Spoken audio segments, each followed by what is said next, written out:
So I'm going to show you a graph that you'll often see, and this is actually in your handouts. If you turn to page 3, you'll get one of these little chappies. Now, these are bandied about left, right, and centre, but they are quite useful.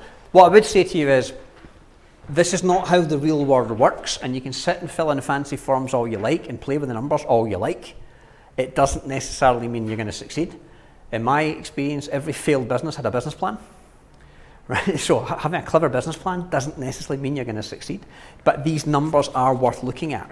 So if you look at the profit growth calculator table on here, you'll see at the top you've got number of leads. At number 2, you've got number of conversions. Number 3 is number of transactions. Number 4 is price, and then number 5 is profit. So if you want to fill in some figures, let's do some numbers here. If we said you had 1,000 leads, so you want to fill this in for me. Let's say you had 1,000 leads.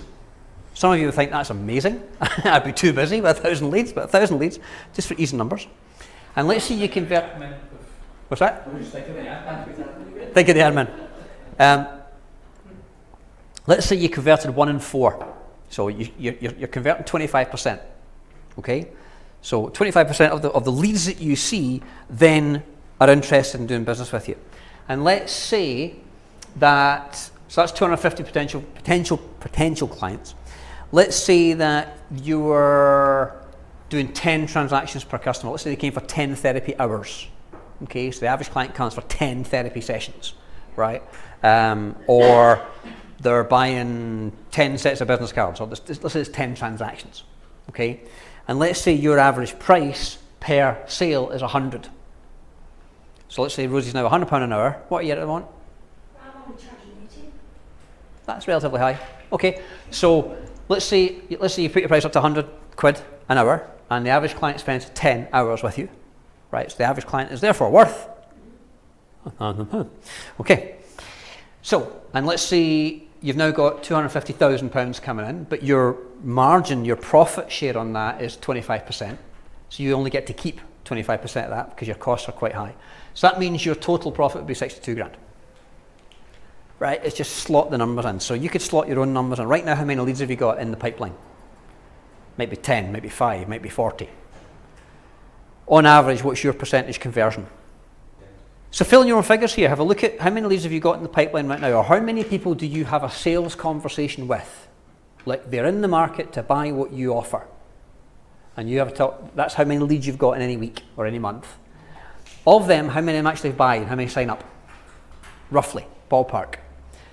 Now, how many transactions will they do with you? How many times do they actually spend money with you? Is it a one-shot deal, or do they spend money more than once with you? That's how many transactions you're doing. What is an average transaction? Fill in your own numbers on that chart and make it relevant to you. Okay, get some ballpark figures down. This is basic stuff. You need to know your numbers. This is part of being the business owner, Willie. You need to know your numbers, because when you start playing with the numbers, you won't believe what you can do with them. Right? So let me show you some examples. Let's say we get a 10% increase in the number of clients. 1 extra lead, or 10% extra leads in a week. Right? So instead of 1,000 leads, you're now talking to 1,100 leads. 10% increase, not hard. Really not hard. Okay? And let's say you convert 10% more, which is 27.5% instead of 25. So you get a wee bit better, or your sales training gets a wee bit better, or you're starting to ask better closing questions, or you're agitating the need more, whatever you're doing in the sales process. So you're now closing more clients. And let's say rather than, so that takes you from 250 sales up to 303. Okay? Now, let's say your average number of transactions was 10, let's get up to 11. So the ladies who go for their haircut every 6 weeks, let's get them in every 5 weeks over the course of the year. Or let's get them in an extra Christmas cut, or whatever it might be, every year. Okay, we get 1 extra haircut out of them. And let's say rather than them spending £100, they're spending £110. So we're selling the GHD hair curlers, we're selling the product, selling the brushes, whatever it might be. Do you want fries with that? Okay, while you're here, do you want this as well? Right, that's increasing the price. It's 10% though, just 10%. Now your revenue goes from 250 to 366k. 10% increase at each stage, because it's geometric. It's 10 times 10 times 10 times 10. Right? I'm saying this in front of an actuarial genius. Now let's say you take your profit margin from 25% to 27.5%.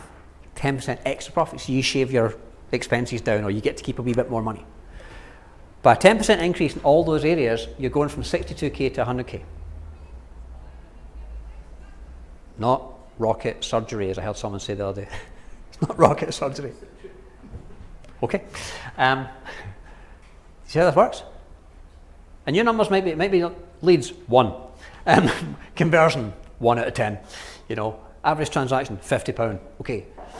Whatever your numbers are, put your numbers in there, but then look at 10% increase in your numbers.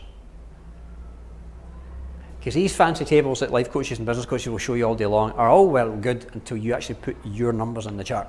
And then all of a sudden it gets relevant to you. You go, hang on a minute, if it's 80 quid a time and they come 11 times instead of 10, and I've got 1 extra client doing that, then everybody's spending a wee bit more money for longer, and I get my cost down because I have them come to me rather than me going to them, so my petrol bill goes down.